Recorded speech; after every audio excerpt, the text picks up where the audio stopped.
customer complaint is that the car makes noise, like a grinding noise when running, and also the car is overheating. So this is the water pump. So that will explain where the noise is coming from.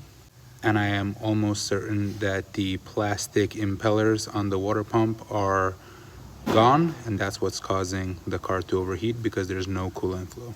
So this is the water pump that I just showed you. You can see it's not in great condition. The customer was running water for a very long time. That kind of explains all the corrosion on it. The propellers themselves are not broken because they are metal, so this is an updated pump. So I have the pump and the vise, and you can see how much play there is. We're going to replace the water pump and keep looking. Why is the car overheating?